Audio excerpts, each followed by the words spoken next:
The discussion is about votes. The discussion is about the stealing of votes. The discussion is about the SIR. And I am framing my discussion about votes. Yes. And what is happening here is patently unfair. I am not being allowed to speak. I am being disturbed, and I put my protest here. I have done absolutely nothing wrong. I am talking about the subject. In order to capture the vote, you have to capture institutions. I am saying that institutions of India are captured, and I will come to the point, which is Election Commission is captured. So the project of the RSS was to capture the institutional framework of the country, and I said how the education system has been captured. Vice Chancellor after Vice Chancellor after Vice Chancellor is placed not on merit, not on capability, not on scientific temper, but on the fact that he belongs to a particular organization. Second capture, which helps in destroying democracy, the capture of the intelligence agencies. We have the Home Minister sitting here, the capture of the CBI, of the ED, of the Income Tax Department. And the systematic placement of bureaucrats who favor their ideology and attack the opposition and anybody who chooses to oppose the RSS. Why was a law put in place that allows the Election Commission to destroy CCTV footage 45 days after the election?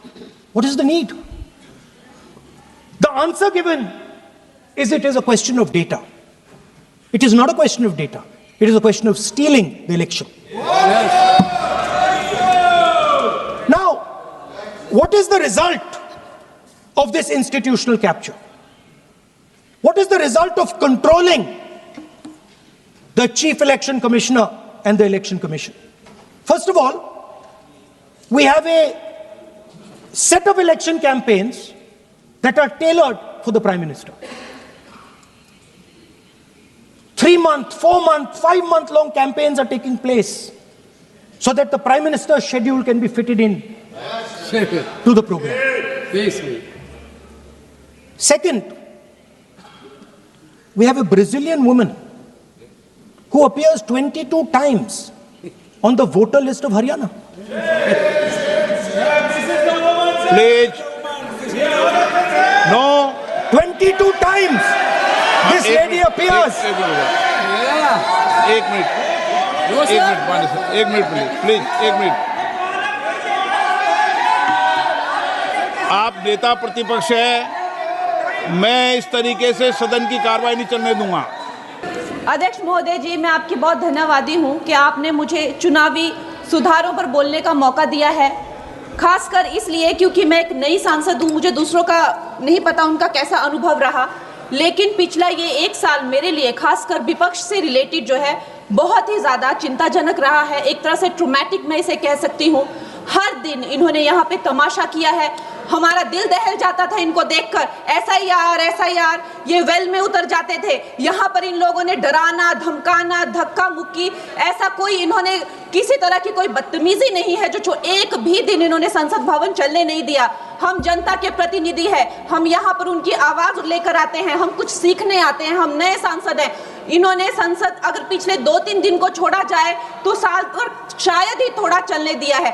SIR कर करके इन्होंने यहाँ पे तमाशे किए, लेकिन अब जब इनको बोलने की बारी आई SIR पे, तो अध्यक्ष महोदय जी हम देख रहे हैं कि कल leader of opposition Rahul Gandhi ji ने, मुझे लगा क्या खुलासा होगा, हम भी बड़े उत्सुक थे, सारी साल हमने एक ही शब्द सुना है, अब ये क्या ग्रैंड रेवलेशन होगी। लेकिन राहुल गांधी जी जो लीडर ऑफ ऑपोजिशन है, उन्होंने कल जब कहा खादी है, खादी में धागे हैं, धागे में लोग हैं, लोगों के अंदर, उनको जब कहा गया कि आप पॉइंट की बात कीजिए, तो उन्होंने कहा कि मैं अपना फ्रेम कर रहा हूं, मैं अपना आर्ग्यूमेंट फ्रेम कर रहा हूं। और इतनी देर बाद जब वो फ्रेम करके पहुंचे तो ले देकर वो वापस उसी अंतर्राष्ट्रीय मूल की महिला अध्यक्ष जी, मैं एक महिला होने के नाते आपसे रिक्वेस्ट करना चाहती हूं कि every woman is entitled to her dignity. वो अंतर्राष्ट्रीय मूल की है, विदेशी महिला है, लेकिन उन्होंने कितनी बार आकर उन्होंने सोशल मीडिया पे कहा है कि मैं कभी भारत नहीं गई हूं, मेरा हरियाणा चुनाव से कुछ लेना देना नहीं है।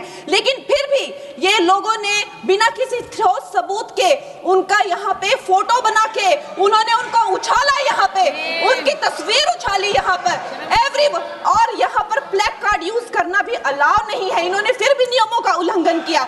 मैं चाहती हूँ सबसे पहले तो मैं इस सदन की तरफ से उन महिला से बहुत ही माफी मांगती हूँ कि इस सदन में बिना कि उनकी आजकल जो पर्सनैलिटी राइट्स का भी एक बहुत बड़ा क्राइम होता है, उसके उपरांत उनका फोटो यहाँ यूज किया गया। मुझे बहुत खेद है। भारतीय संसद भवन की तरफ से हम उनसे माफी मांगते हैं। और ये देखिए, महिलाओं का हमेशा ये अपमान करते हैं, लेकिन हमारे प्रधानमंत्री चाहे बेटी बचाओ बेटी पढ़ाओ हो, महिलाओं को शौचालय देने से लेकर, महिलाओं को गैस देने से लेकर, महिलाओं को जो है वो छात्रवृत्ति न जाने कितनी ऐसी योजनाएं हैं। कांग्रेस वालों, शायद तुम लोग ये समझ नहीं पा रहे हो, ईवीएम्स हैक नहीं करते हैं प्रधानमंत्री लोगों के दिलों को हैक करते हैं। और ये लोग दुहाई देते हैं कि वो जो पुराने जमाने के दकियानूसी, वो जो चिट कागज पे लिखकर जो मतदान होता था वो सबसे अच्छा था। ये लोग भूल गए वो दिन, आप लोग भूल गए वो दिन। इंदिरा गांधी वर्सेस राज नारायण का केस, उसको जो है इतिहास में the case that shook the nation के नाम से जाना जाता है। उस पर मैंने एक फिल्म भी बनाई हुई है।